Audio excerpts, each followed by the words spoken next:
violating. But if you go there for a reason, and if you visit, you will see actually the type of not only human and bodily harm that is caused on these citizens, but also the psychological trauma, and even the life way forward is what is actually taken away from them.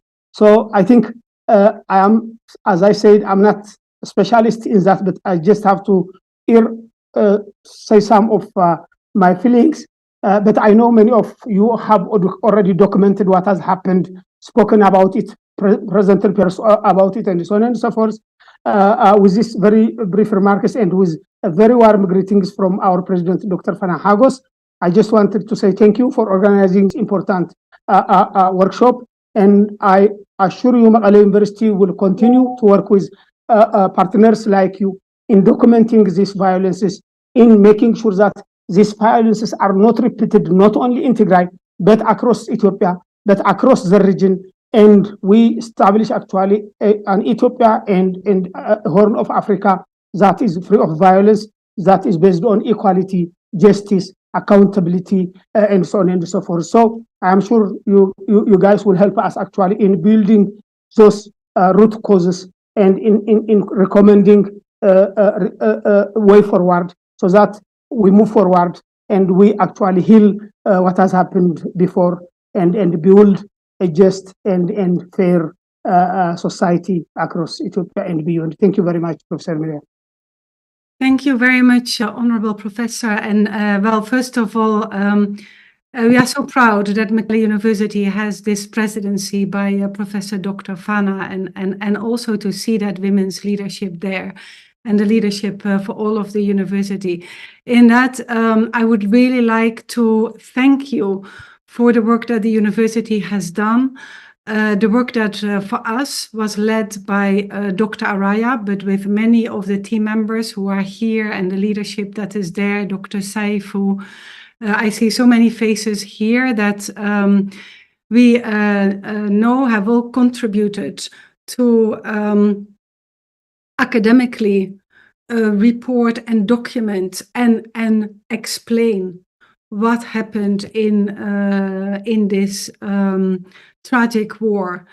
And we hope, we discussed it earlier this week, that very soon we will be able to present the 2 volumes on the Tigray war that the GAIC Research Network is offering. And we hope that this will really present an academic view of the ground, of the people of Tigray. And that was so much missed during that 2-year siege. One of the really difficult things was, I think from your side, that you couldn't get anything out, and for our side, that it was so very difficult to receive any understanding of what was going on. So building those bridges and how to do that, and how to do that as academics, is something that we learned under that excellent leadership of Dr. Araya, for which we are so grateful that you offered us that.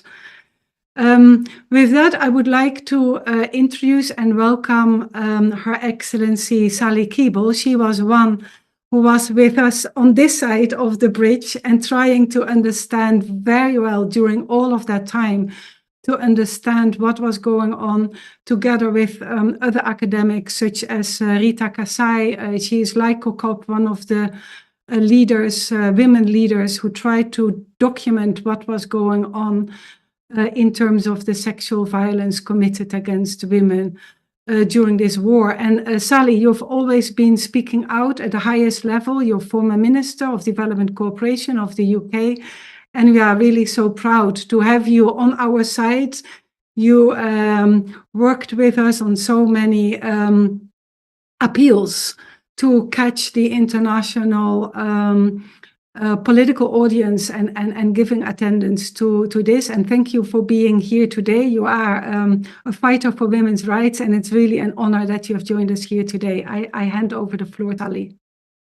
Well, thank you very much. And I don't intend to hold the floor for very long, because I think everybody wants to hear the actual research findings, and I don't want to so I don't want to delay things too much. Can I just say it's a huge pleasure to be here and a real honour to be sharing the platform with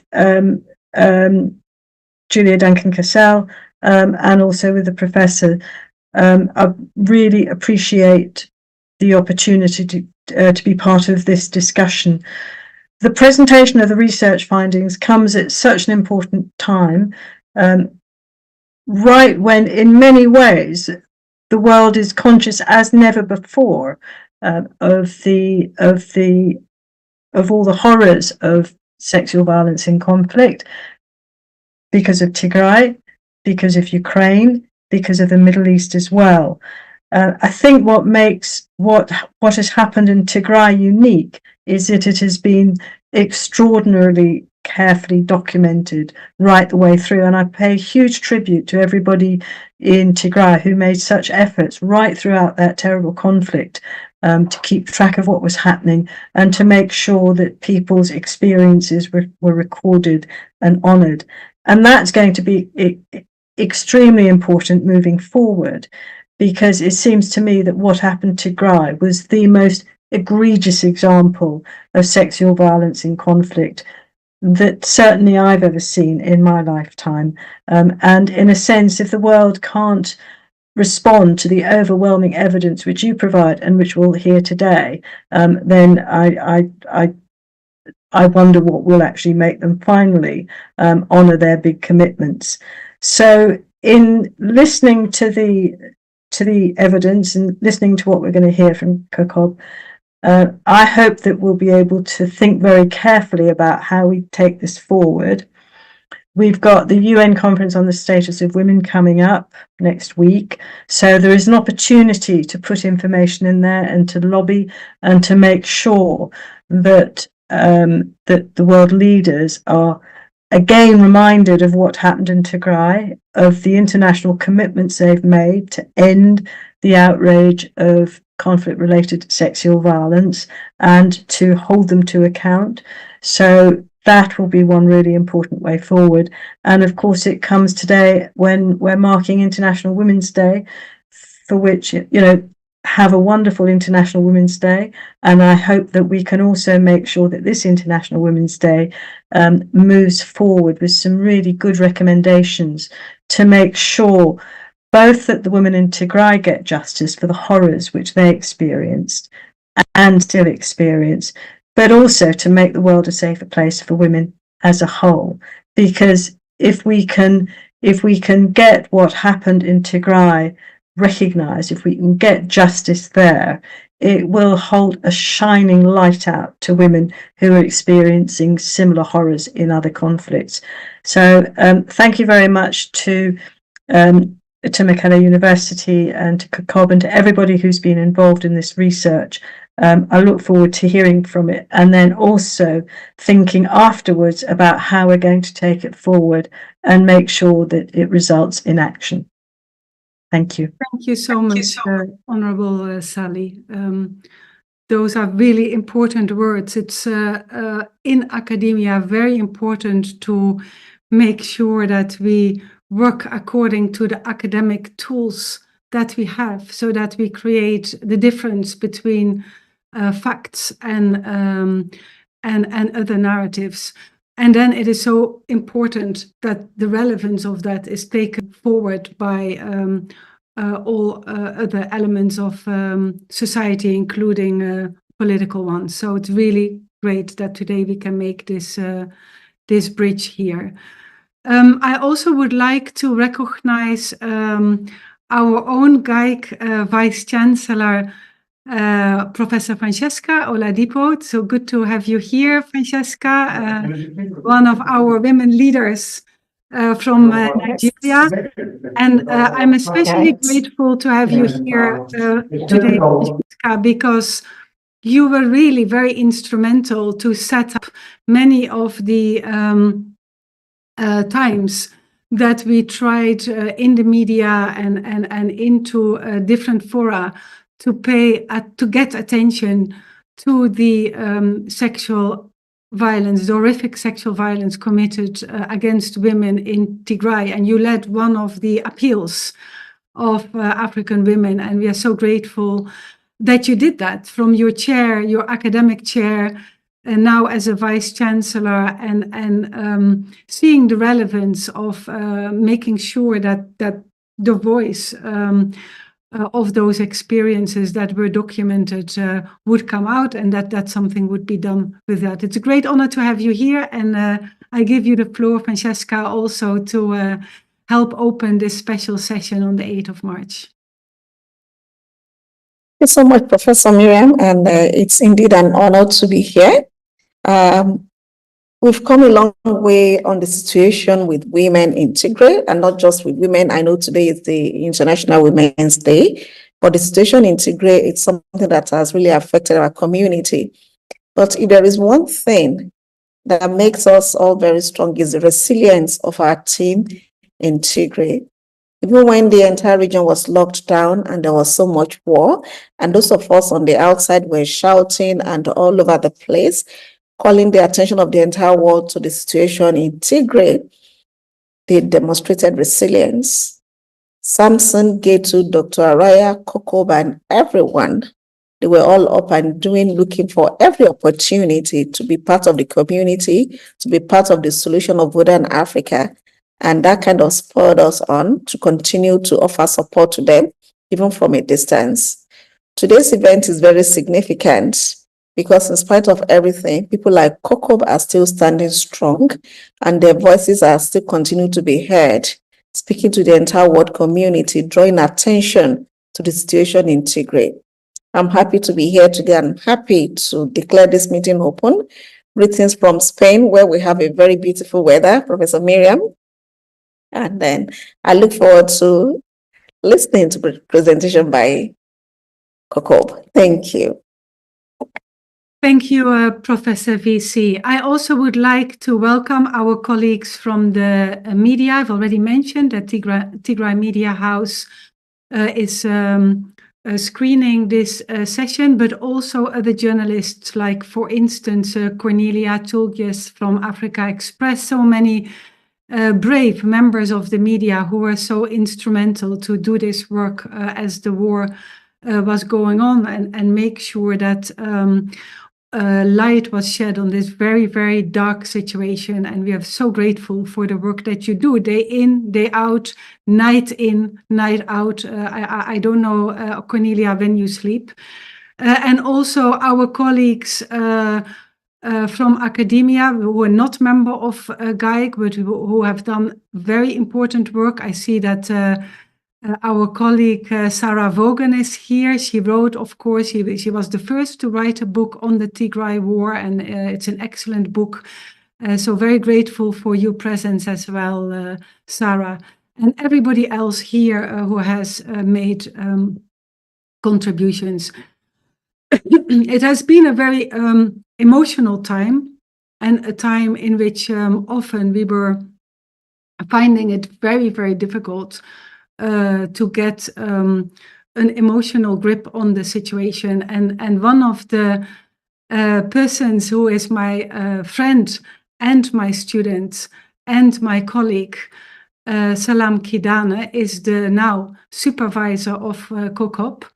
Salam and I have visited the Eritrean refugee camps in Tigray many times, and with great sadness followed what happened to the refugee camps, and how 100,000 refugees in Tigray were deported from those camps after those camps were attacked and closed, and still very difficult, I feel, for us from this end, not having been in Tigray, to even get an understanding of what that meant to the lives of people there. And Salam, I'm also grateful that you are here, not only as a supervisor of COCOP, but also because you personalize this link between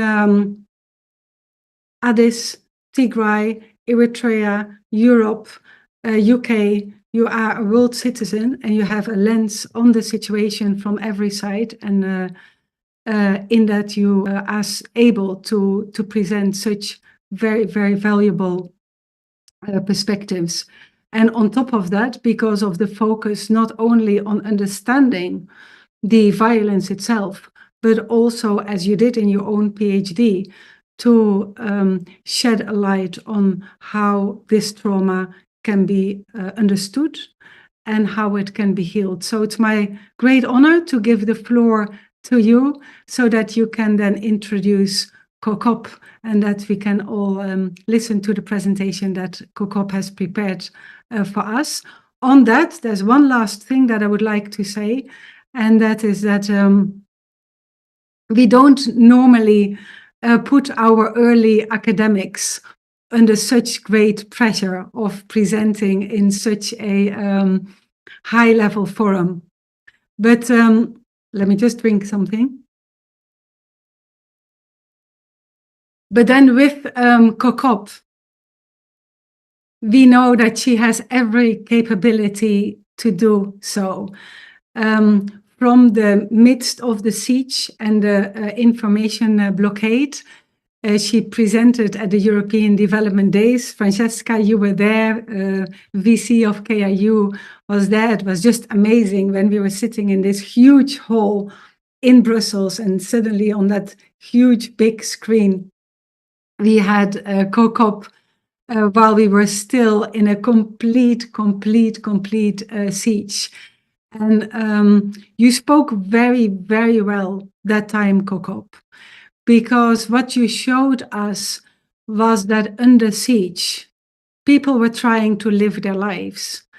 And you showed us the challenges that were there, but you also showed us the hope that people had to be able to connect to the outside world. And that you also showed us that even if the internet was completely blocked, the life, the digital life, the life as we living it together in this global world was continuing in new ways, in creative ways. And people were finding innovative ways to get around the blockades and to continue with a way into the future. So with that, I know we have put you under pressure, but we also know your amazing capabilities. You were our coordinator of the Digital Skills Hub project. You've done a fantastic job, and it's our great honor to give you this space here today on this really important topic that not only you investigated very well, but you experienced. You had to go through the emotional labor of listening to these stories, and you had to go through the academic labor of trying to make sense out of it and to see how to handle this for the future. So I'm very, very proud of the work that you have done and that you will be presenting to us here today. And with that, I hand over to my colleague, Salam Kidane, to present COCOP. Salam. Thank you, Prof.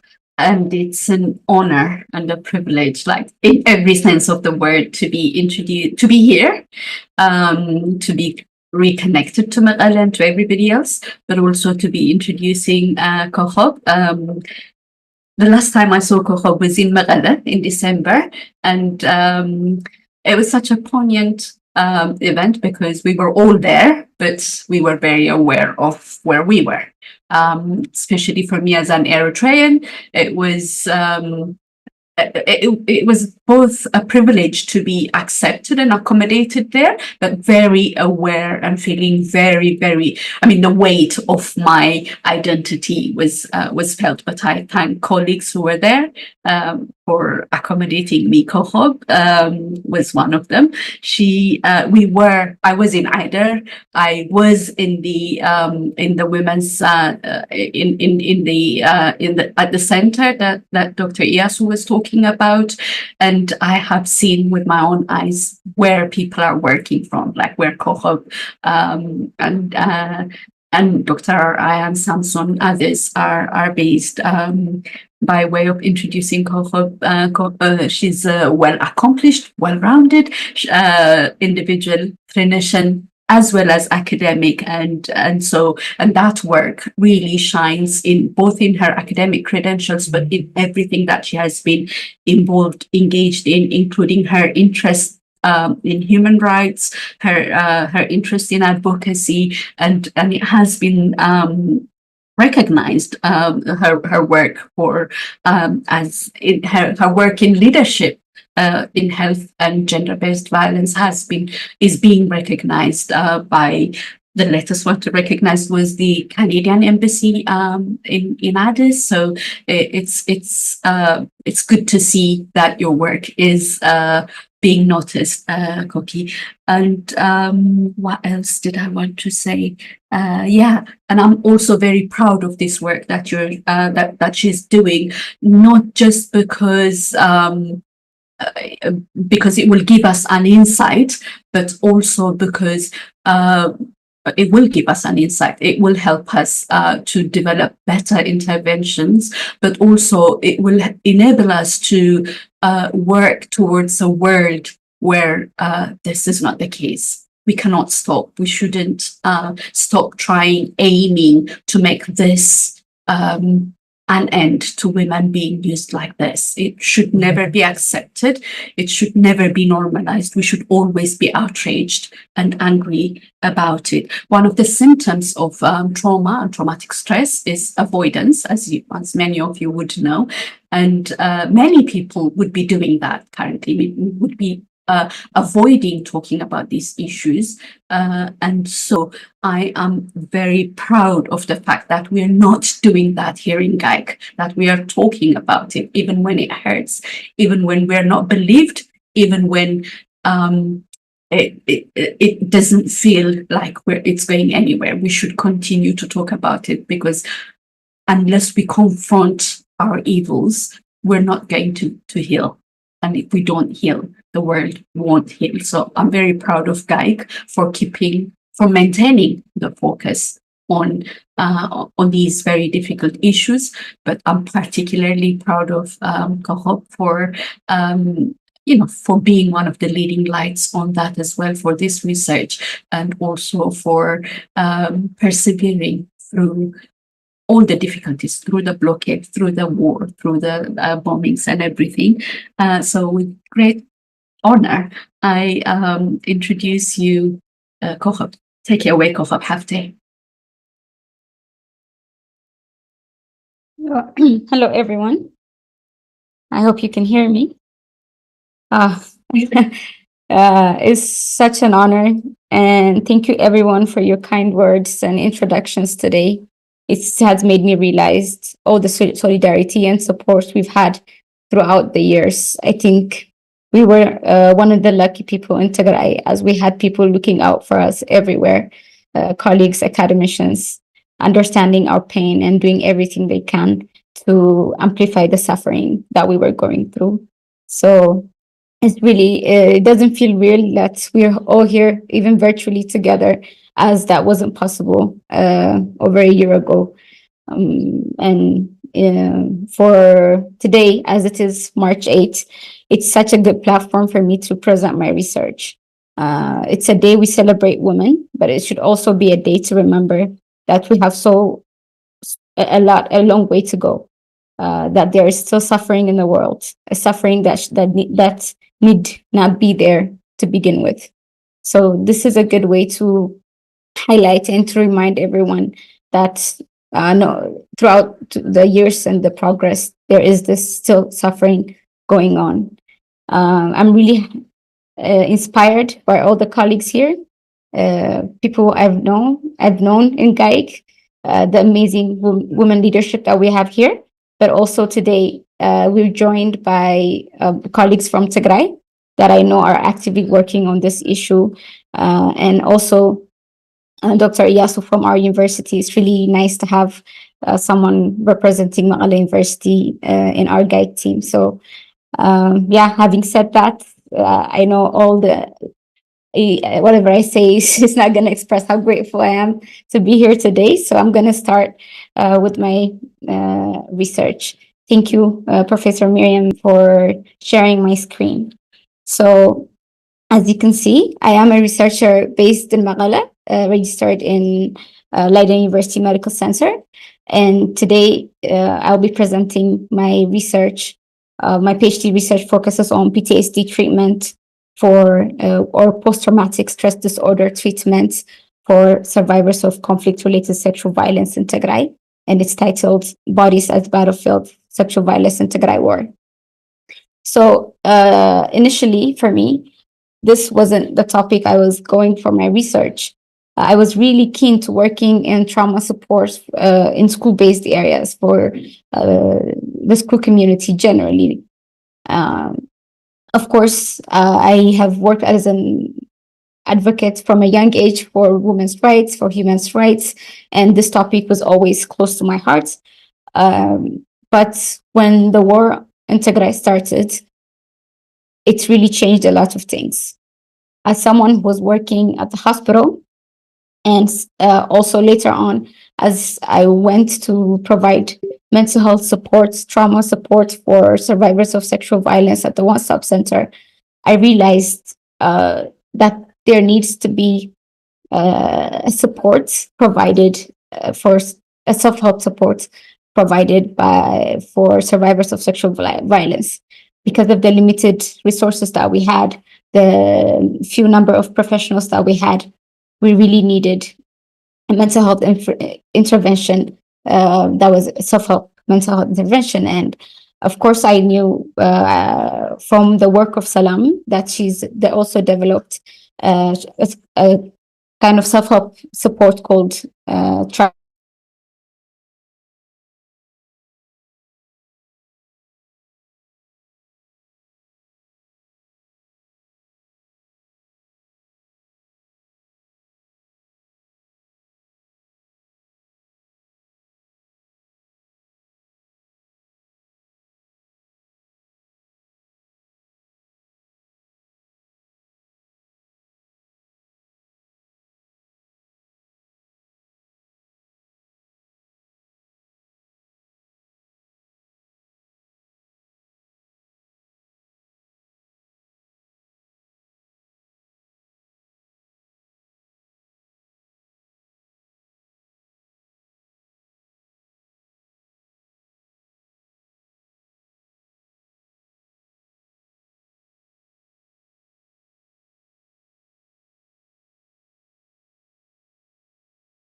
Prof, you're muted.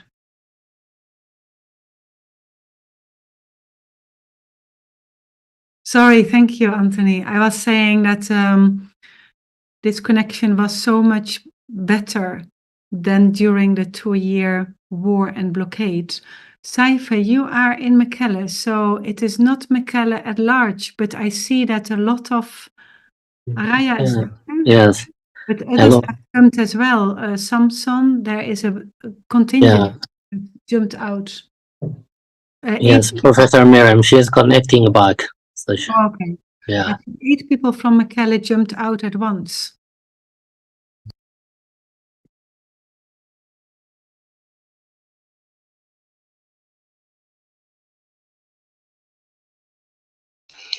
Yeah, Nairobi too jumped out.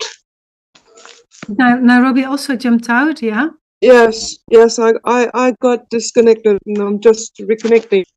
Yeah. We may be suffering because of the cable cut in the Red Sea. Anyway, we're back. Yeah, I was thinking exactly that. The cable that has been cut in the Red Sea, taking out 25% of connectivity to Africa.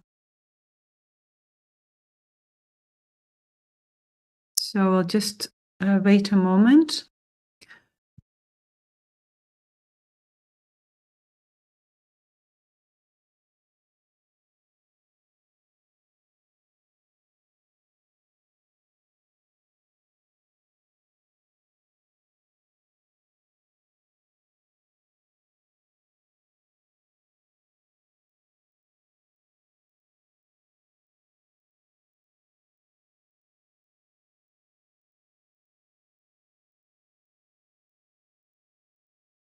Hello, everyone. Kokop, you're back. Yes, Good. sorry. Yeah, our connectivity is down, but as always, we make it back. You are always making it back. That is the good experience we have.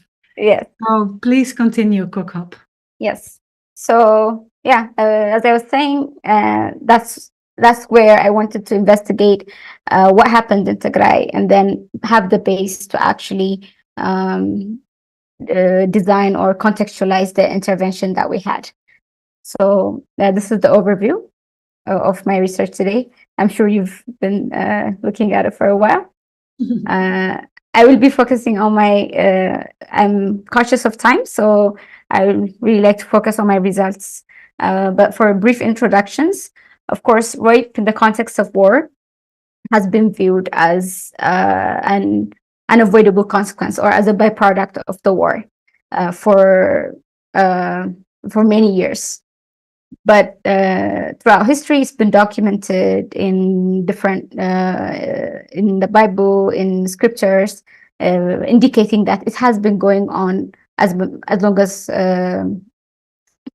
human beings have been around. But after the World War II, it has been well documented, and it has been registered as something not only that occurs as a byproduct of war, but also something that happens as a systematic violence. And actually, the tribunals of Rwanda and the tribunal of Yugoslavia that were organized to hold perpetrators accountable in the genocides that took place in those areas really helped pave way to recognition of sexual violence as a weapon of war. So it happens in a lot of wars that take place with different intentions, but women's bodies have been used as battlefields in different areas. And in Africa, even as we speak right now, we can see it in DRC, we can see it in Sudan, and we've seen it. It's been documented in the reports and research, a few research that have been published by colleagues here in the case of Tigray. So when we talk about the forms of sexual violence during war, there are different patterns that have occurred, and they could be this could be examples. For example, we can see how the sexual violence is not only a sexual act, but also it causes multiple physical harms. For example, we see a lot of women coming with mutilating of the genitals, body parts. Some women in some literatures were seen to have been blinded so that they identify the perpetrators. Body parts are amputated. Like what was being mentioned earlier, foreign bodies are inserted into the vaginas of survivors. And gang rape is a very common form of sexual violence that takes place during these times. And also, this occurs in wide age range. From young girls to older women, elderly women are victims of these acts. And also, family members are forced to witness or even take part in these violences. And survivors are not only exposed to these acts once, but they are exposed to multiple incidents of rape by different groups or by similar groups. And also, we've seen that sexually transmitted diseases like HIV are intentionally and sometimes unintentionally, because of the cuts and the bleeding, transmitted during this time. Next slide, please. So if these are the forms of violence that take place during this time, of course, they bear a lot of consequences. So usually we can categorize these consequences as it could be physical. This is mostly the parts that are seen. There is the psychological component, which is long-lasting and sometimes is not addressed for many reasons. There is the social consequence, the sexual violence is not only an act targeting individuals, but targeting the whole community. And the social aspects, the social fabrics take a hit. And also the economic consequences are also grave. Next slide, please. Yes. And then we can also look at an intent. Not always sexual violence as a weapon of war doesn't always have a genocidal intent, but there are cases where it does have this special intent. And this is from one of the literatures I've reviewed. This is something that really captured the rape with special intent. And it says, this is not rape out of control. It is rape under control. It's also rape unto death. Rape as a massacre, rape to kill and to make the victims wish they were dead. It's rape as an instrument of forced exile. Rape to make you leave your home and never want to go back. It's rape to be seen and heard and watched and told to others. Rape as a spectacle. It's rape to drive a wage through a community, to shatter a society, to destroy people.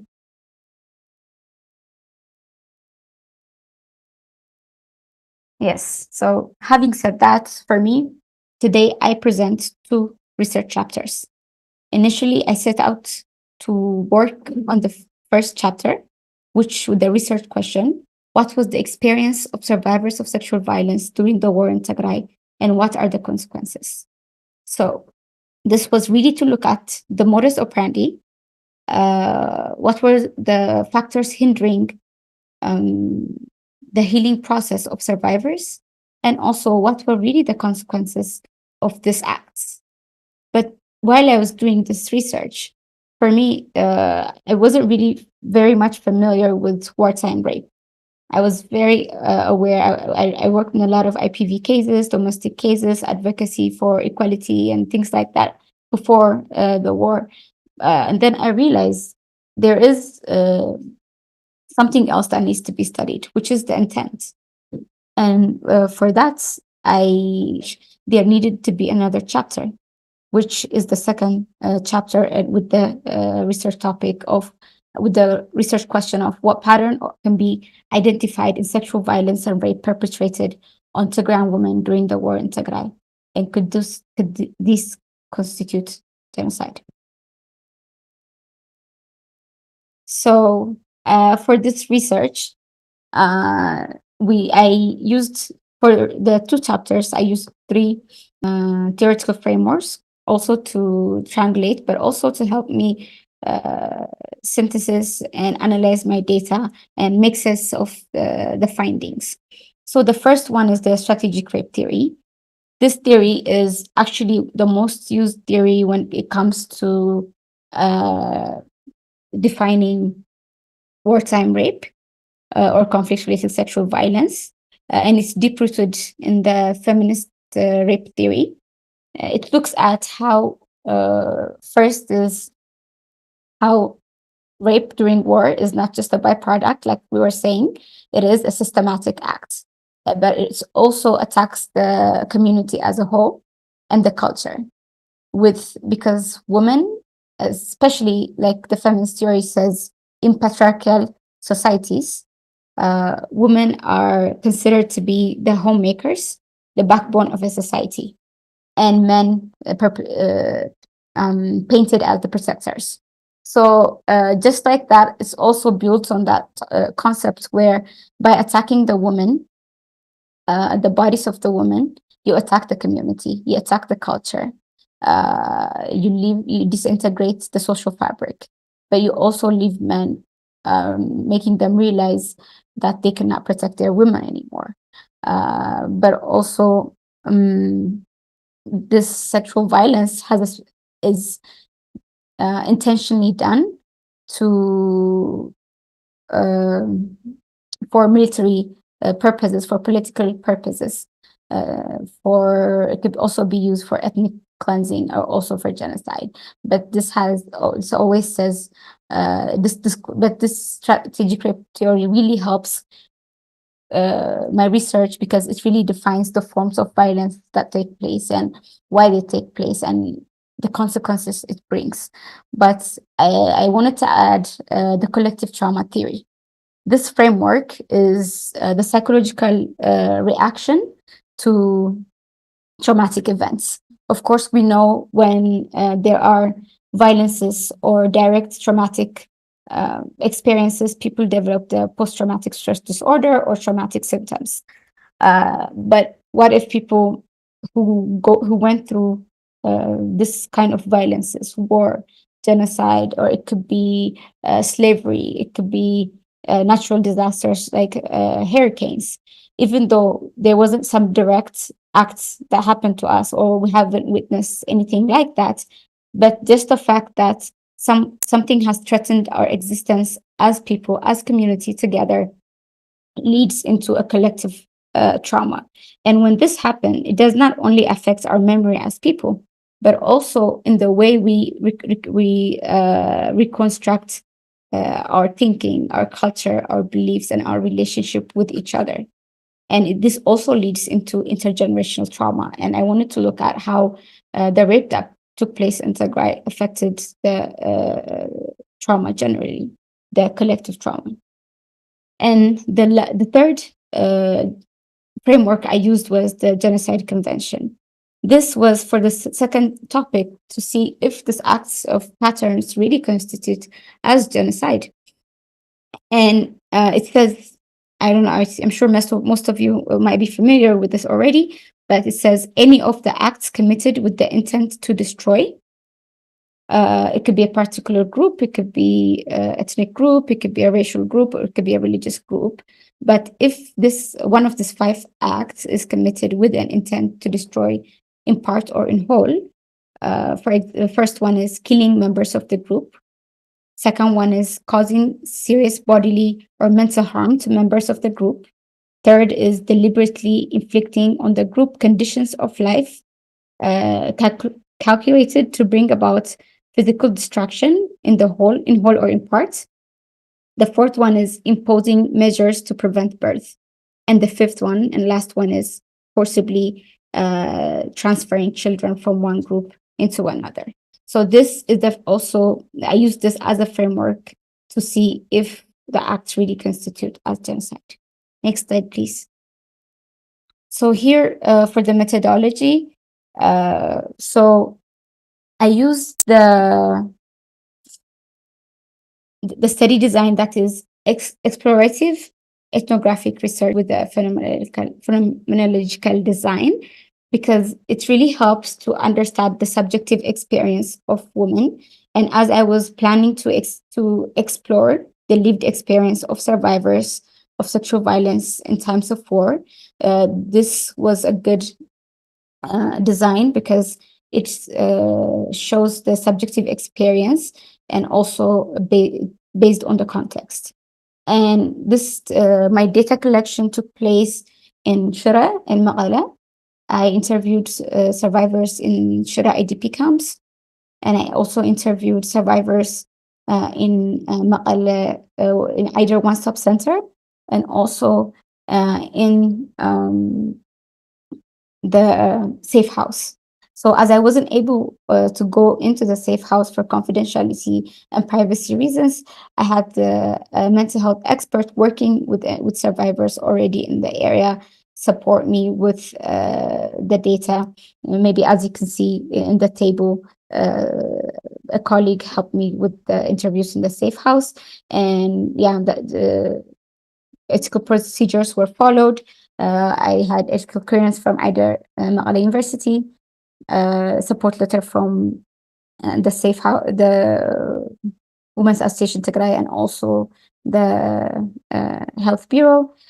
And informed consent was, of course, taken. Survivors had all the information before they signed, and also a referral pathway was designed for any emergencies or if there needed to be linkage. And also an interview guide in Tigray was prepared. Initially, I used it for the group in Shara, and then it was modified to use for the group in Maqala. I interviewed a total of 20 survivors and one male caregiver because I had a 9-year-old survivor in the share group. And also another to triangulate this data, especially for the first chapter, I used document review for from the EPA, or the situation report from European External Program with Africa, and which I'll also share later. And yeah, I used the Atlas DI to analyze and code the data. So for when I see results for the chapter 1, these are the thematic areas that came about. So the first one is the modus operandi, or the details of the incident of what happened. The second one is the compounding factors hampering recovery. And the third one is the consequences of sexual violence.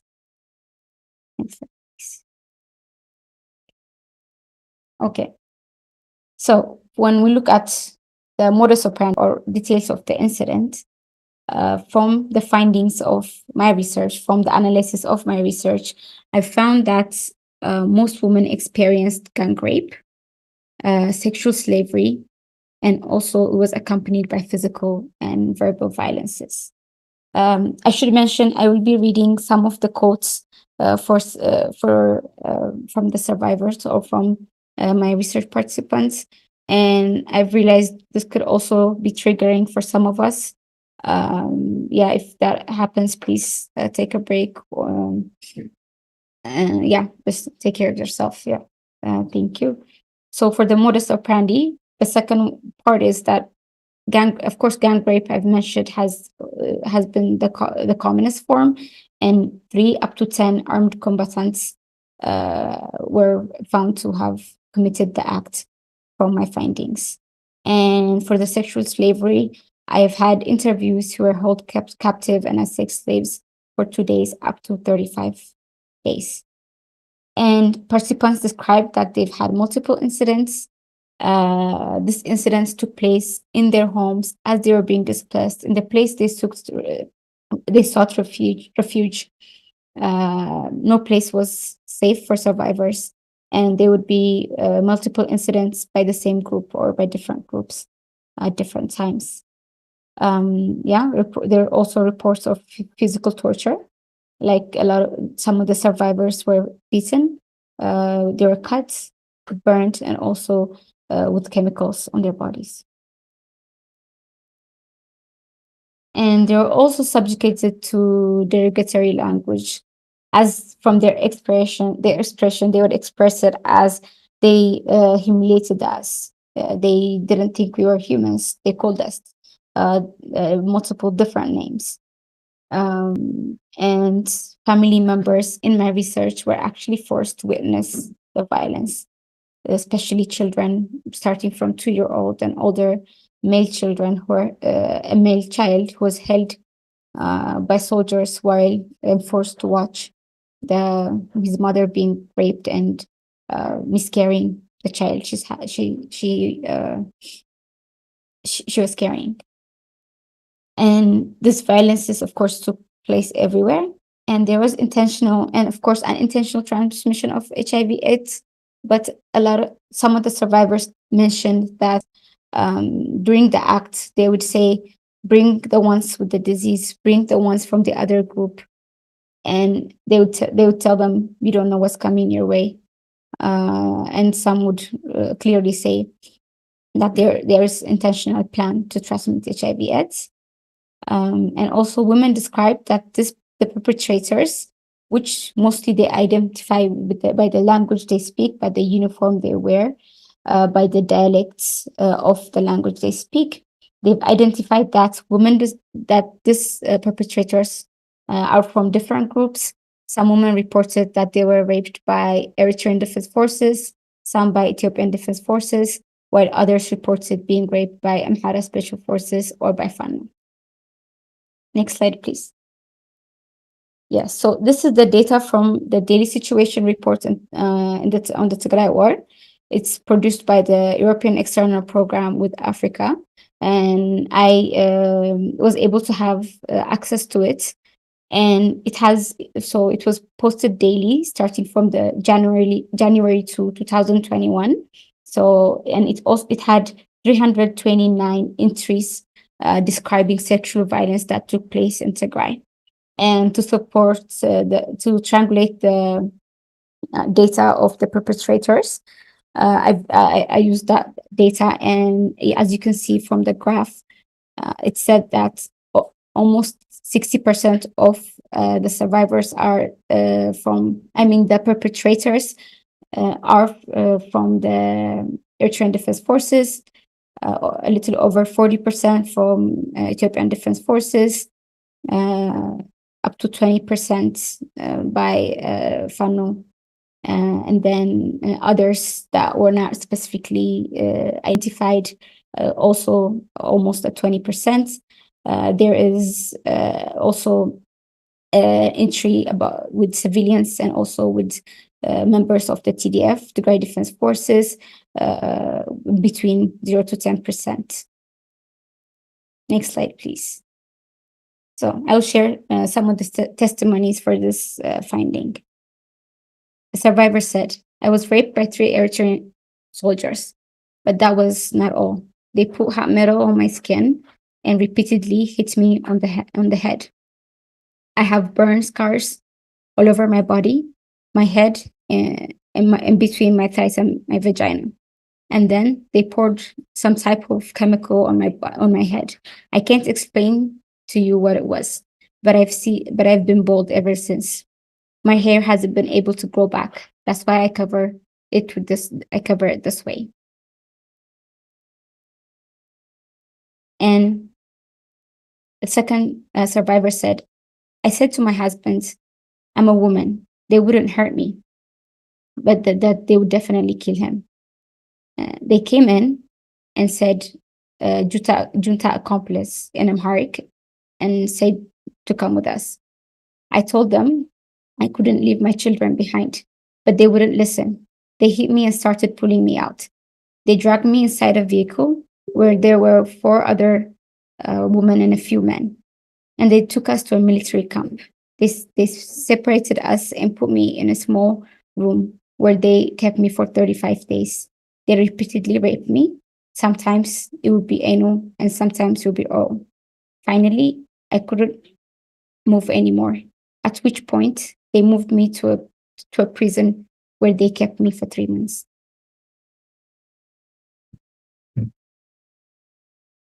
And for the second thematic area, when we look at the compounding factors hampering recovery, here I think it's one of the biggest things and the unique characters of the Tigray, the rape, the conflict-related sexual violence in Tigray, is the siege and blockade that actually followed. Because there was complete siege and complete blockade, there was no room to bring in, there was no humanitarian corridor, so women weren't able to access any basic needs and also basic services. For example, they didn't have the financial means because banks were closed, there weren't salaries, and also because there was limited transportation and the intentional damage to the health institutions. It made it very hard for survivors to actually acquire their services they needed post-rape. And they were also forced to be displaced. They also faced multiple traumas like losing their family members, being not able to bury their loved ones.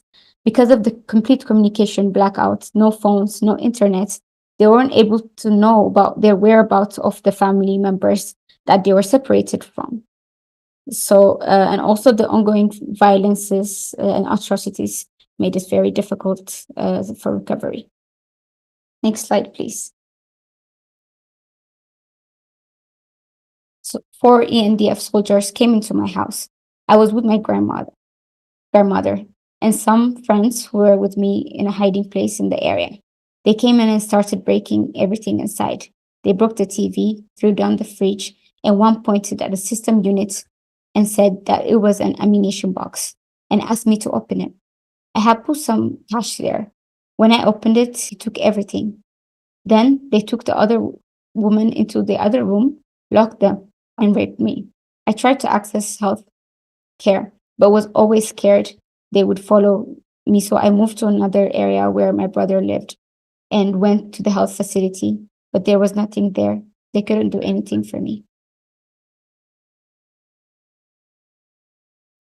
So now we look at the consequences of the sexual violence that took place. And as I mentioned earlier, it would be categorized as physical, socioeconomic, and psychological. So in my research, some women, there are findings of women having broken bones, women who developed fistula and were exposed to a lot of stigma in the community, a lot of swelling in their reproductive areas. A lot of women contracted HIV/AIDS and other sexually transmitted diseases. Some reported permanent disabilities. They weren't able to move without support anymore. Some survivors were pregnant because of the incident and carried babies from the rape incidents. And also they experienced miscarriages as they were pregnant during the act. Next slide, please. So psychologically, there is, because also we've had multiple questions to assess the psychological consequence, and we could see a range of symptoms experienced by survivors. And for example, there was the cognitive ones where they had trouble with memory, with re-experiencing of the thoughts, inability to concentrate, also having suicidal thoughts, and the change in behavior like avoiding, being irritable, being restless, being aggressive toward loved ones, being isolating themselves. And also there were somatic experiences where even though they would feel back pains, headaches continuously, stomach aches, joint pain, without any recognized cause. And yeah, there was a diagnosed disorder of some people. Some women said they were taking psychiatric medications already, and were diagnosed and following. Yeah, and also the collective changes in the way they. So in this collective changes in the way they interacted with the community, in the way they interacted with each other, in the trust that they had in the system of their country, in the relationship that they had with men generally. And these are also the symptoms of the collective trauma, the not believing the social fabric that they've had, and the support system, and the general system of the country, and even in the forces that they deemed to have been a protector to them. So this were also, and generally in the relationship that they've had with their family, those who were forced to witness, they had difficulty communicating with the children, and some of their children they weren't able to look at anymore, and also the relationship with the partners in general. A survivor said, "I've thought about killing myself multiple times. I have even attempted it many times. I tried drinking bleach. I've taken many medications, hoping to overdose, and even tried to electrocute myself. But I wish I didn't do that. I understand. I'm mostly for my daughter." Yeah. So the other consequence that we will see is the socio-economic consequence, where, of course, due to the sexual violence that took place, a lot of women weren't able to physically engage in the previous work that they did. And another part is because of the stigma in the community, they were not able to go back to the work that they previously did. and also because they were separated from the partners who were breadwinners in their relationship. They suffered the economic consequences, but also because of the looting and damaging of resources at that time.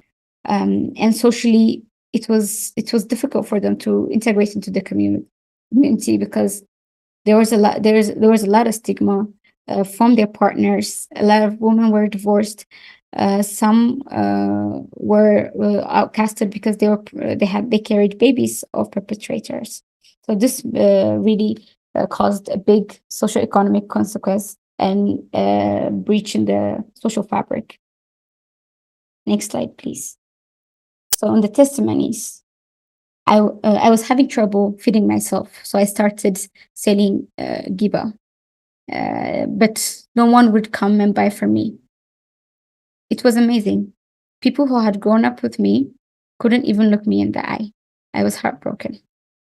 Another survivor said, when I told him what they have done to me, he said, it would have been better if they killed you. I was shocked. I couldn't believe what I was hearing. We're no longer together. This was her husband. Next slide, please. So now I will go into the findings from the chapter 2 research, which looks at the intent to destroy, was if sexual violence constitutes, if the acts constitute a genocide. And earlier, as I said in my framework, when I looked at it in this category, I couldn't. The results I found were within the 4 criteria of the framework. Next slide, please. So when we look at the intent, a lot of survivors said that these acts were committed because of their identity. They said they were told, like, you should curse the day you're born Tigray. When they asked them why they were doing this, they would say it's because of your identity, your Tigrayan identity. And also some described that some survivors told them, some perpetrators told them that they were sent to do this. And another survivor said that they were treated differently when they said that they weren't Tigrayan. So here's one testimony of a survivor, and she said, the next day, I was so furious. I just wasn't thinking straight. I went to their superior who was residing nearby and told him what happened. He didn't seem to care and was smirking at me. So then I lied and told him I wasn't Tigrayan. My husband had an Amhara identity, and we lived in Amhara region prior. So I have he got mad and got them all in line and asked who did this to our own. He asked them to identify the perpetrators. He even gave me some cash after. I told him they had destroyed my belongings, but I did not want that money. I knew it would be the end of me. The Eritreans who jointly occupied the area saw him and came to my house and aimed me again.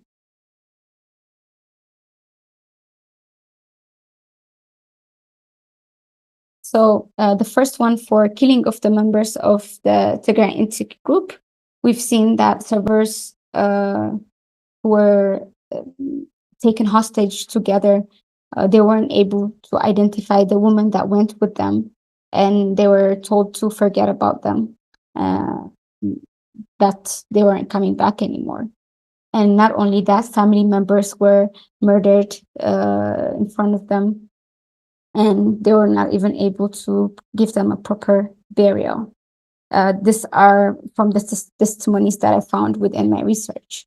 And the second one is the serious bodily or mental harm to survivors of sexual violence. So this study uncovered that there were serious evidences that caused body and mental harm, and it was inflicted on the survivors of sexual violence. This is also inflicted on the family members of the survivors. Next slide, please. So here are some testimonies. The first one says, my older brother, brother-in-law, and husband's brother-in-law were all mercilessly killed in a single night. The sight of their lifeless bodies drenched in their own blood is etched in my memory forever. However, despite our grief and the instinct to give our loved ones a dignified burial, we were cruelly denied this basic human right. For 2 agonizing weeks, we were forced to endure the heart-wrenching experience of keeping watch over the remains, ensuring that they did not deserted by wild animals. The pain and sorrow we felt were unbearable. It was a constant battle between our desire to honor our family members and the oppressive forces that sought to strip us of our duties. And the second testimony said, I told everyone that we had to live somewhere safe and secure, but my husband wouldn't listen. He insisted on staying behind and looking after the house. My children didn't want to live there either. So I left with another family members. Hours after I returned to the house, it just didn't feel right to be without them. The first thing I saw was my husband's dead body lying on the floor. I was so afraid. I was sure they would come back. So I got my children and started running. And when we ran into, that's when we ran into into Eritrean soldiers. They raped me in front of my 18-year-old son. He tried to break himself free so he could try to help, but they were just too strong. He watched them rape me one by one. He kept screaming, asking them to leave me alone. But I think it's just added to the pleasure. Next slide, please. The third one is the deliberate blocking access to essential services. So here, like I said, the intentional, the displacement, the siege and blockade that follows, blocking people of the basic needs for them to survive, food, water, shelter, clothes, a healthcare system, education, everything. So they've blocked the services because of the siege in the region. So when survivors described of their experiences and what has been one of the most difficult experiences of their lives was this experience of blocked access. And one survivor said, the IDP site is not safe for us. The sleeping corridors are not separate for women and men. We are at risk for further violence. We are not able to access our accounts because the banks are closed. I'm still wearing the same clothes I was wearing the night they raped me. She said this crying. It reminds me of what happened to me every day, but I can't get a change of clothes. I can't feed my children. And as a woman, you know, I need things to clean up with, pads, soaps, water, but they were all inaccessible. Next slide, please. So the fourth and last thematic area for this finding is the measures intended to prevent birth within the Tigray community, ethnic group. And for the findings in my research, is one of the things was it's, as I was mentioning earlier, it included the intentional transmission of HIV/AIDS, which decreased which impacts the reproductive health of the survivors and the years of life for the survivors, and also it hinders their maybe desire and also the relationship with other partners in order to have to carry children. And also the second one is causing miscarriages. In one of the testimonies, it says, I told them I was pregnant. They did not care. I was 4 months pregnant and I miscarried. I was drenched in blood while they continued to take turns raping me. I lost my husband and my unborn child that day. Survivors explained that, or even knowing that they were pregnant, perpetrators would still continue to perform the act and even verbalize that that they didn't care if that happened. So, as the conclusion, this research, both the research, it really brings the conclusion of that the rape was actually used as a weapon in this context, in the Tigray context, and it points to a deliberate attempt to target and harm the Tigray ethnic group, not just as an individual, but as a community in general, causing lasting harm and destruction. And also these findings show that there is collective trauma imprinted in the community, and it could also lead to intergenerational trauma if not intervened appropriately. And also the siege and blockade that followed the war in Tigray was really devastating, but also the still ongoing blockade to access is hindering survivors' capability to recover, heal, and thrive. So my last slide would be the recommendations from the research. The first one is that immediate humanitarian intervention is required to address this dire situation. If you're familiar, still a lot of parts of the region, people are suffering from famine. This is a double burden for survivors who went through all those horrific acts, who are still struggling to recover, but also are going through famine with limited intervention. And the second one is that there needs to be a comprehensive support for survivors, both in the medical care and the psychological care and the legal aid, and in creating safe spaces. As I mentioned, there is limited access to services. This continues to be the case in Tigray. There needs to be advocacy and collaboration and coordination to realize survivors to get the services that they need. And also efforts should focus on prevention of future gender-based violence. We've seen at the core that women suffer the most when it comes to war. They experience the atrocities just like everyone else, but they're also the added burden of the sexual violence, the sexual acts that take place. So working in the prevention, working in empowering women, working in making sure women are part of the decision-making process in a community is really a preventive way when it comes to violence at any point in time. And this is something that should take place. And also, women should also be part of the negotiating table and the peace process. If you've seen in 2022, there were 18 peace deals signed all over the world, but only one of those peace deals had a women group's representative on the table. And really, this is very troubling, as not only for what has happened, but for what will happen in the future. So this is something that needs to be worked on. There needs to be active participation in the peace building and recovery in the way forward as well. Yeah, I think this is for my presentation. Thank you very much. Yeah.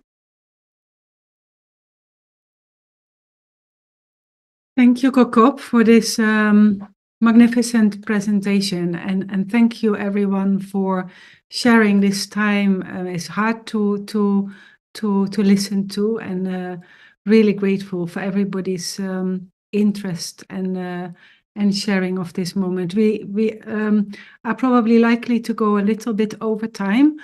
I want to thank all of my co-supervisors who work with the students on this work. And I would like to particularly thank the Chief Executive Officer of Ida Hospital, Mekelle University, from which Kokop has been able to get the support to carry out this research. And I think Dr. Kubrum is here, and I would like to give you the floor to give a first reaction and welcome you, Dr. Kubrum.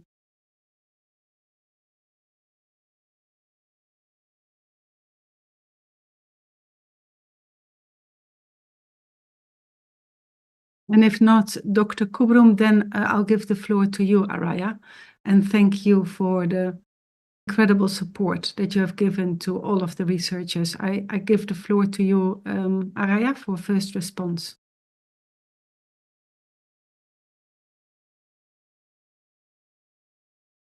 Yeah, thank you, Professor Miriam, and thank you all for attending today's presentation, kind of public seminar. And I would like to say Happy Women's Day to all. I want to congratulate my colleague Hokab for her excellent research and also documentation on the grave violences that happen to the women in Tigray. I have been working with COCAB for more about 5 years, and we spent like the war, the siege together in Maqala, working together, and COCAB was our really inspiration. Her energy, her creativity was a source of inspiration and a driving force for the whole team at Maqala University, and that either keep going even in the most difficult time.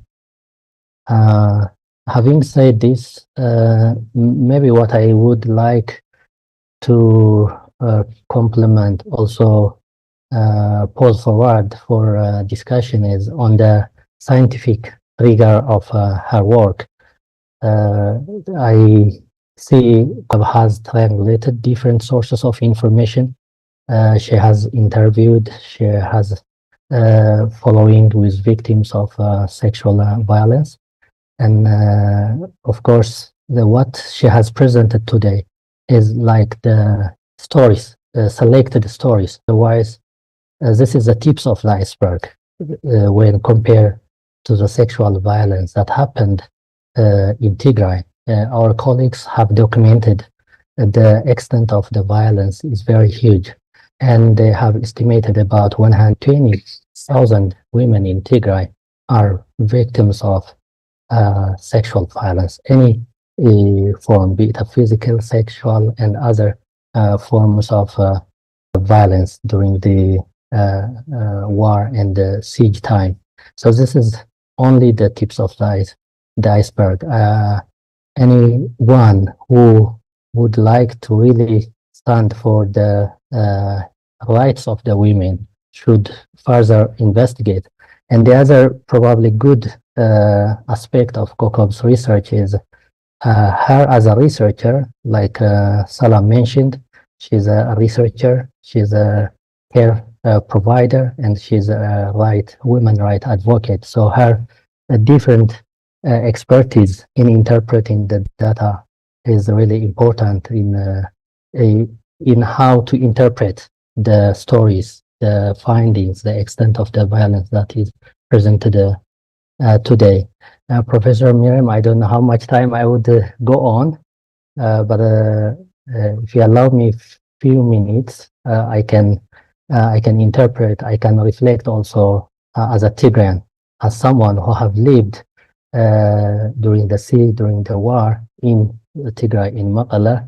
I would like to reflect. I mean, what I would like to shed a light to the audience or the participant here as the victims of sexual violence or war-related victims are our sisters, our mothers, and even it's not only about sexual violence. We say more than 1 million people have perished in the 3 years war.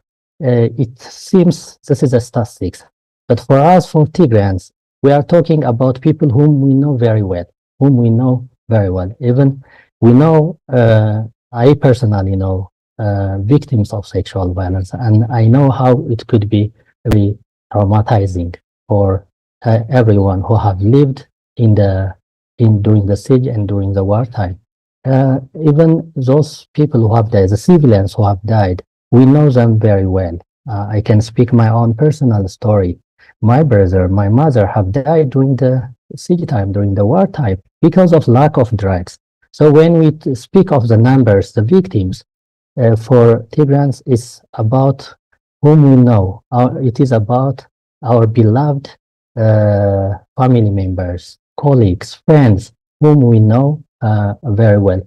That is something missing, especially when we present in the academia, in the research. Yes, the situation is grave, but what is what is not most recognized from the victims or from the people who have lived through the worst periods of the war and the sieges, we don't see a real response from the international community. I would say there is a kind of because she used theoretical framework like concepts of genocide, concepts of strategic rape. When we present with these scientific theoretical frameworks, what happened in Tigray should be named and called in its right name.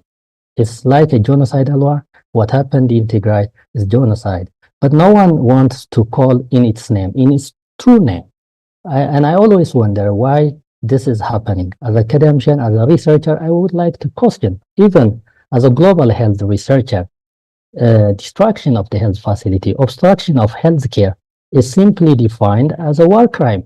But because of obstruction of healthcare, because of siege, because of destruction of health facilities, like in Tigray, more than almost close to 90% of the health facilities are destroyed because of destruction of health facilities, because of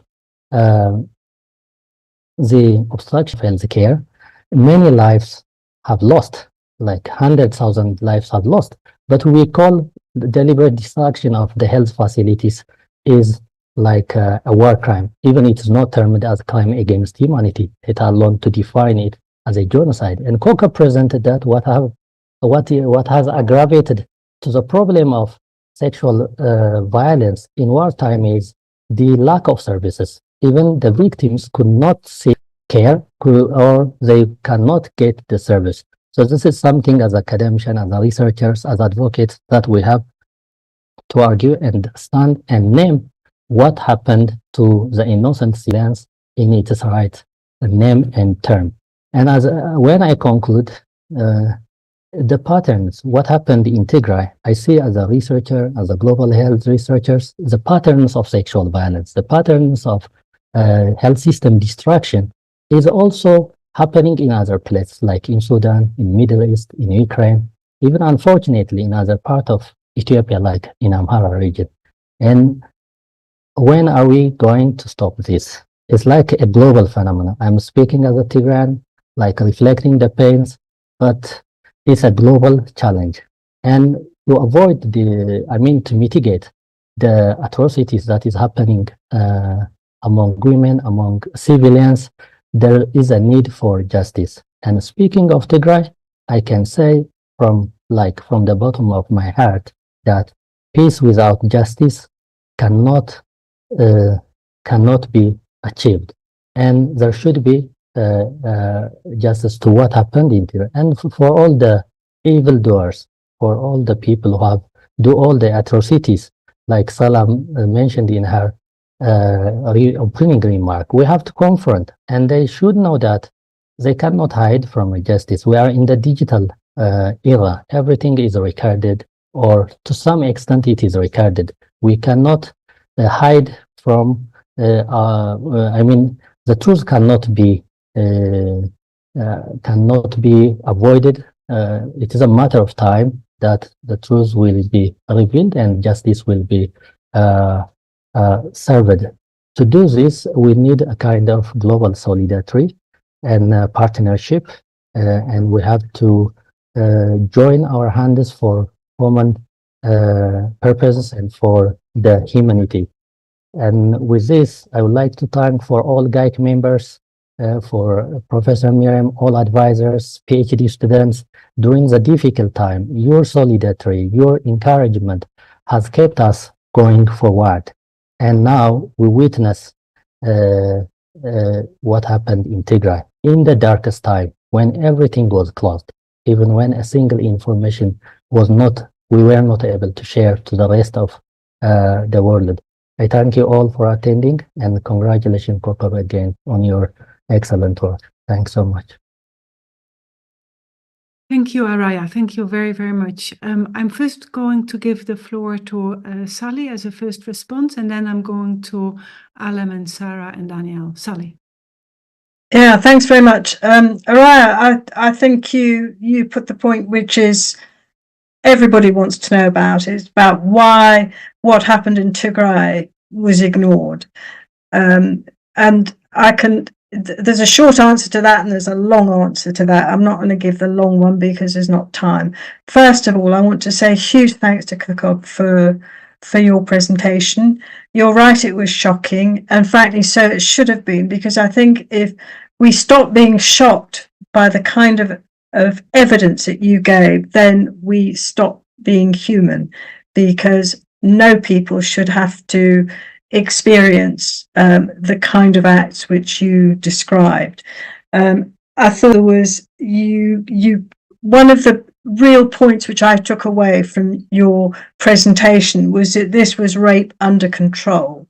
And I think that is perhaps almost sums it up, because this isn't like some people excuse rape as being that's what happens in war. No, it's not. This was rape that was intentional, that was intended not just to destroy the women, but also to destroy the community. I completely agree with Araya that I find your arguments around it being genocidal absolutely compelling.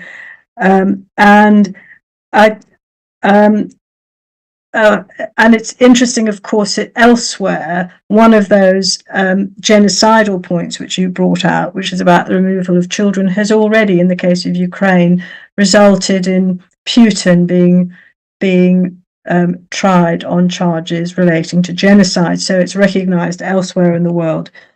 The problem is the failure to act over what's happened in Tigray. Now, it's not that people don't know about what happened, because there have been plenty of us who have been endlessly going to governments in the UK, in Europe, in America and beyond, and talking about what's happened in Tigray in terms, making sure people are aware of what's happened, and making sure they understand also that it's not just individual crimes, that it is actually genocidal, or that there are acts which are constitutive of genocide. It's about international politics and about a decision to prioritize some interests over others. And it is an absolute disgrace, and it's a real blot on the conscience of the world. The issue is now, I think, what do we do about it? Kokor, the excellence of your report and your research and those astounding testimonies you got from people have got to be actioned.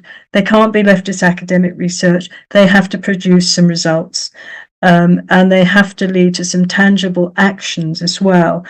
Now, that obviously isn't something that happens overnight, as you've seen with all of the pushing that there's been behind the scenes, and there has been quite a lot. It hasn't been possible yet to get the governments of the world to act decisively. They've got plenty of resolutions condemning conflict-related sexual violence. They put money into it. There's plenty of speeches made about it. It's what happens on the ground which is a problem. And it might perhaps be really helpful if, and I hate to put the burden on to Professor Miriam to take this forward, but if there could be some way of bringing your evidence and your findings, conclusions and research to the conference, on the UN's conference next week on status of women, so that can be put to people very clearly, that it can be placed in its international context, that this is the most egregious example of conflict-related sexual violence, but it's not alone because the international community also has to deal with what's happening in Sudan, what's happening in the Middle East, and what's happening in Ukraine, what's also happening to the Rohingya. There are other groups of women as well who've been lobbying. But next week's gathering provides us with an opportunity. I completely have huge respect for the work that's been done by academics throughout the Tigray war. It's been incredibly important. What we have to do, and when I say we, I mean those of us who are active in the political space, is to make sure that there's action on it, and to make sure that we don't have to keep on seeing repeats of what happened to the women in Tigray. So thank you very much, Koko, for what you've done. And if I could put that forward as a suggestion, bearing in mind it puts work on Miriam, I'm very happy to provide whatever help might take that forward, and see if we can give another push to get the world to not just understand what's happened because they understand, to act.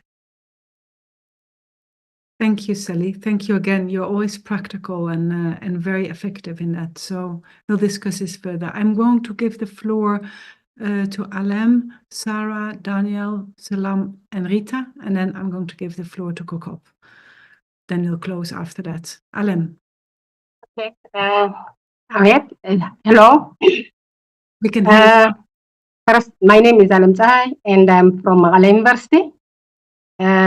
I would like to thank the organizers to bring this burning but unresolved and still continuing issue to the board during this Memorial Day of International Women's Day. And I'm very happy to hear part of the research results of Cookie, where I know her. I know her during the dark day. Or the dark period. And I knew she was also a voice of the victims of this sexual violence during that period, using any outlet she can explore.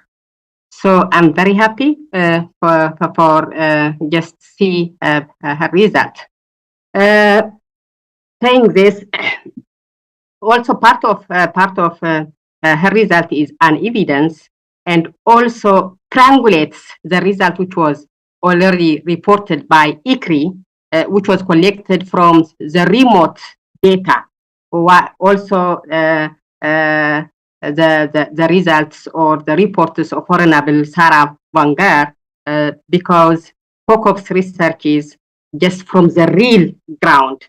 So it is just an evidence and a witness that can triangulate what was already declared by international organizations and experts. So saying this, I'm not a specialist on the topic or related issues, but like what Koki said, the war in Tigray changed the minds of many experts, including me. I'm just concerned of this sexual violence. Then saying this, I know there are many specialists here regarding to the violence, sexual violence, and also human rights. So my question is just one: do we have to call this affected women a victim or survivors? Because I have seen Koki was saying survivors, and Dr.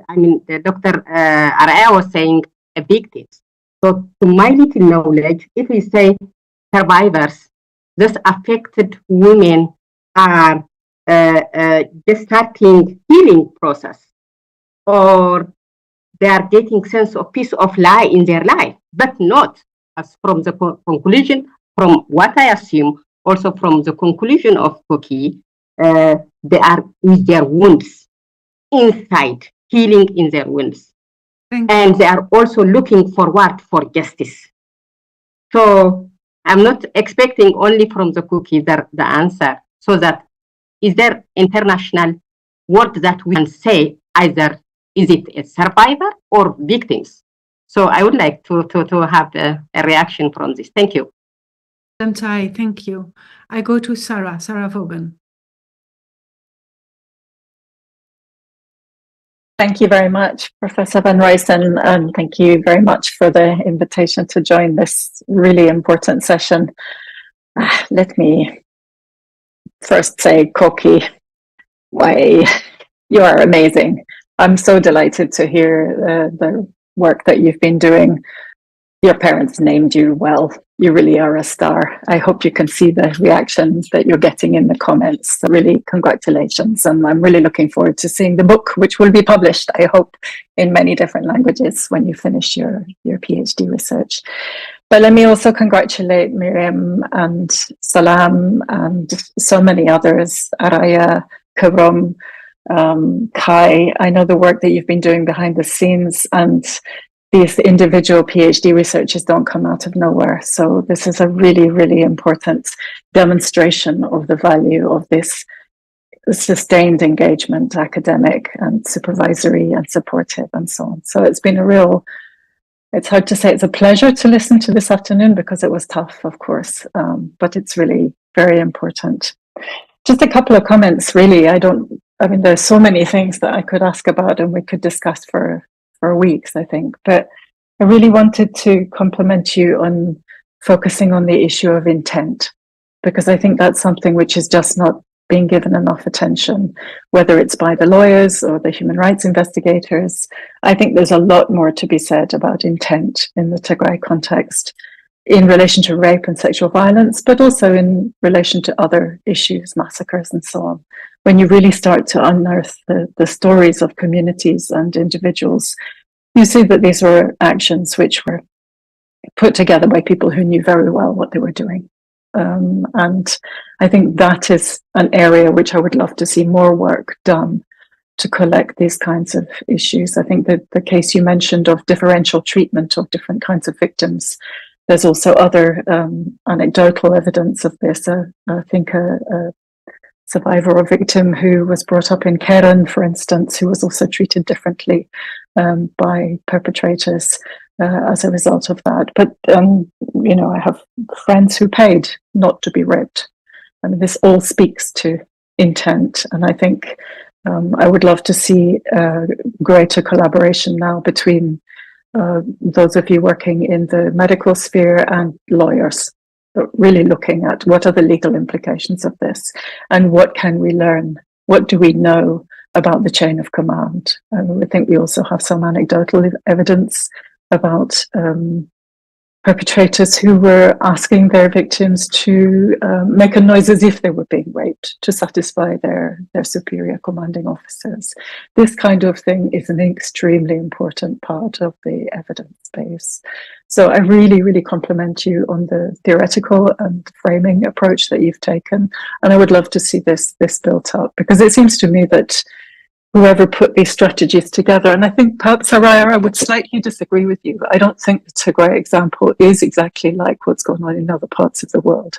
I think it's specific and it's worse in particular ways, because these were strategies which were explicitly devised, I think, and I think it can be proved, by people who knew what they were doing, who understood the views and the culture and the beliefs of the society that they were doing it to, who understood the implications of rape in a context where the Orthodox Church, for instance, doesn't allow a priest whose wife has been raped to continue to be a priest. I mean, you know, this has a very, very specific meaning in the Tigrayan, Ethiopian, Tigrinya-speaking context.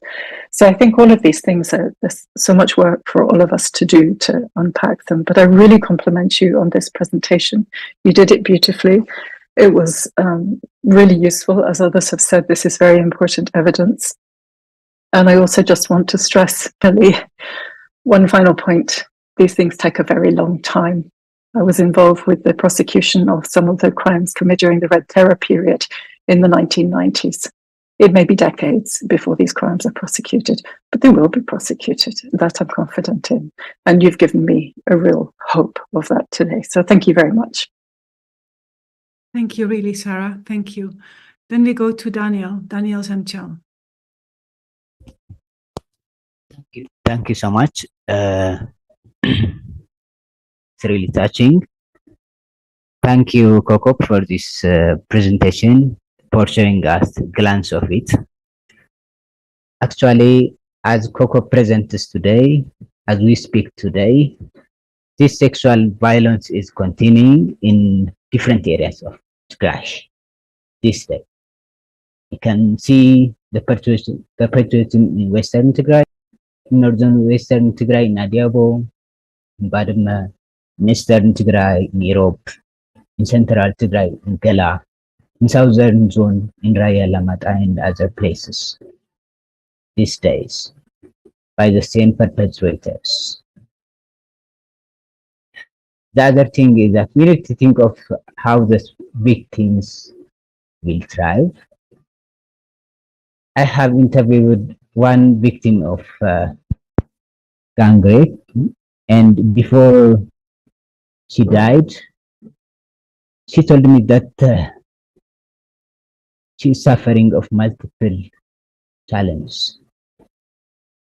The rape she has passed through for more than 20 days, lack of medicine. She doesn't know where their family are. She has seen her son being killed while she was being raped. And she died lack of medicine. She died losing hope. She died of trauma. It's really terrible. And the second thing we need to have an attention is the society we have, the culture we have, the patriarchal system we have. This is another closing of a door for them to thrive, another challenge they are facing, another problem that they need to endure and that we need to help them to endure. And the other thing is that this hate speech showing the intent of these actors being repeatedly told to these victims, this is part of their memory. Maybe that lasts long. That needs careful attention and healing. Lastly, what I want to raise is allowing impunity for this perpetration in Tigray has enabled the same act in Sudan and other places in the world. Lack of accountability mechanism now in Tigray will continue everywhere. It will come to us wherever we are if we can keep silent. Thanks so much. Daniel Zamchel, one of the very courageous researchers from Mekelle University. Thank you. Salam, Kidane. Thank you, Professor, and thank you everybody for the comments, and of course, Koki for the patient. I'm impressed. I'm heartened, but also I'm encouraged by the fact that we're, as I said earlier, that we're still maintaining on the focus on this. It has become so easy to hoodwink everybody into kind of moving on, into not lingering, into looking to the future. And there is a risk in that. There is a risk in soon people beginning to think, was it really that bad? And so I'm so happy that your data, this research would show us, yes, it was really as bad as we thought it was, maybe even worse in some cases. So really, we should focus on the quantitative nature of what happened. These stories need to be told in exactly the way that you're telling them, as difficult as it is to listen to. But also, I'm really keen that we maintain the quantitative nature of it as well, the numbers that Dr. Araya was talking about, the extent to which that this did take place, because otherwise soon people would begin to think that these were isolated, anecdotal incidences. They weren't. So both the qualitative and the quantitative data should be kept together, and we should push on both these elements. I am so pleased to see that you have maintained the intergenerational element of it as well, on top of the collective trauma or within the collective trauma, because the intergenerationality nature of it is what will incubate the next conflict as well.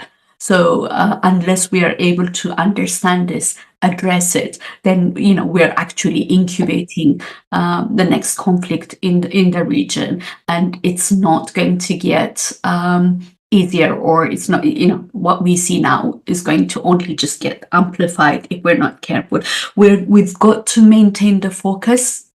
We've got to maintain the focus on the healing of these women. So we need to find ways of delivering trauma support, delivering assistance to these people, because without that, we're just going to be back, as I said, through intergenerational trauma, but also through re-traumatization. I hear quite a lot about DDRs, what have you, rehabilitation. I don't hear as much about the rehabilitation of women whose very bodies, as you say, Kokab, have been weaponized and used in this way. So yeah, well done, good job, but it's only the beginning, and we should all be maintaining the focus. Thank you. Thank you, Salam. We go to Rita Mazoke. Rita. Hi everybody. First of all, Kokob, yekenyalna. Batam, yekenyalna. It was very confronting I think for many of us who kind of lived through the explosion of the war in 2020 and the implications from both sides of the border for both peoples on both sides of the border. It was hard to listen to, but it was very important to listen to our people. And we are very proud of you. I want to support Sally's suggestion that you present this at the UN. I think, if we can support you to do that, it would be very good, especially since UN Women's in Ethiopia during this whole process was actually very antagonistic to Tigray and the women in Tigray, and they were very busy trivializing everything.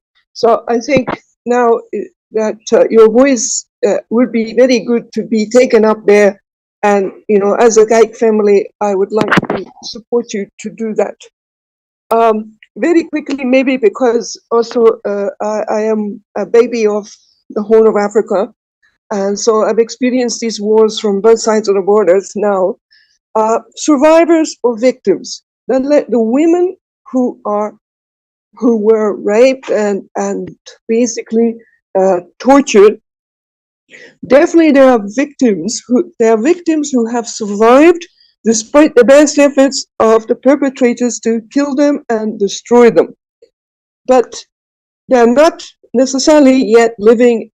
And this is the next thing that needs to happen. And it is not just about medicine. It is also about justice and about rebuilding their communities. So I think this is very important. And the hoodwinking, Salam, the hoodwinking about, let's move on, has already happened, because key voices that supported us even at the UN during 2020, 2022 were completely silenced and completely gone when the Human Rights Commission investigating the crimes in Tigray and Amhara region was completely voted out. So I think, and now they are very sorry that this has happened, because this kind of weaponizing of sexual violence is happening in other parts. So, Kokop, thank you.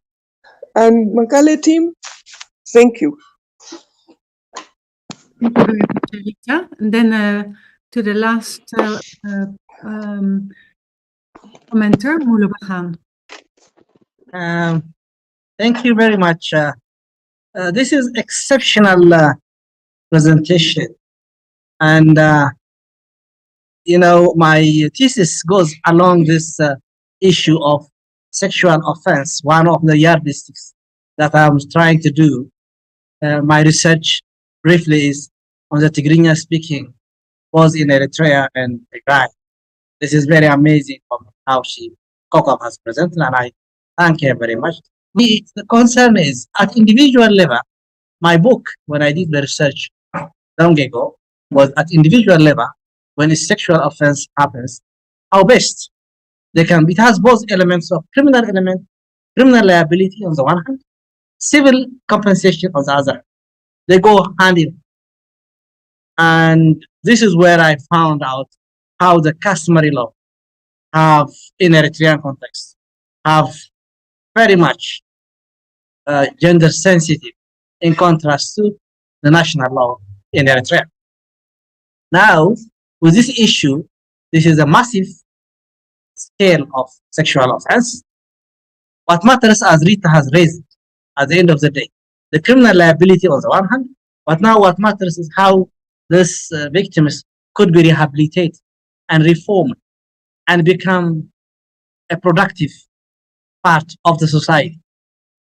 My concern is at what extent the customary law in Tigray has addressed this issue. I understand this is difficult, but you know, that's the dynamic of the customary law. How best, who among the community, the state, elements this kind of implementation. This is an issue. It may be beyond the scope of this research, but it seems to me how best the community could be responsible in terms of land, in terms of other opportunities, so that these people should not feel social stigma is the most challenge, as well as property. So I wish it could be elaborated on this issue and to see to what extent the customary law, most of them was Tigrinya speakers, and then to what extent was dynamic. Thank you very much. Thank you very much, Mulu. Kokop, I'm going to give you the floor. For the sake of time, I don't think you need to get into all of the questions or comments, just your reflection. I think it was also a real effort to make the presentation. It is wonderful that we've been able to listen to all of this. So this is also taken as a reflection. I'm going to give you the floor. And then I'm going to ask Shak. Shak, would you mind to close this session for me after Kokop? Kokop. Yes, thank you, Prof. Thank you, everyone. I mean, the reactions have been so overwhelming. And I think Professor Miriam and Araya, you know, I think more than anyone, how at times this was very difficult for me to do. And there are times I said, I can't do this justice. I questioned whether I could actually get all this data. And of course, look at it objectively as a researcher, as someone who was daily working with survivors, as someone from Tigray who identify with the survivors. For me, the research integrity was very important, but the emotional toll of providing care and also doing research and advocacy in this area was very difficult. And at times there were points where I said, I don't think I could do this anymore. I don't think I could do justice to the voices of the survivors that trusted me with their stories. And today, a few years later, as I share my work with everyone, with esteemed colleagues, researchers, advocates, people who worked for so many years on this area, and to get this feedback has been incredible. And I am truly honored to have been able to share my work here today with you. And of course, everything you've mentioned is important. Documentation is key, but action is important. We have to work for the healing of survivors. And I think Alam Zahai, who've worked with me on this area during this, Dr. Tahai has asked the question whether to call them victims or survivors.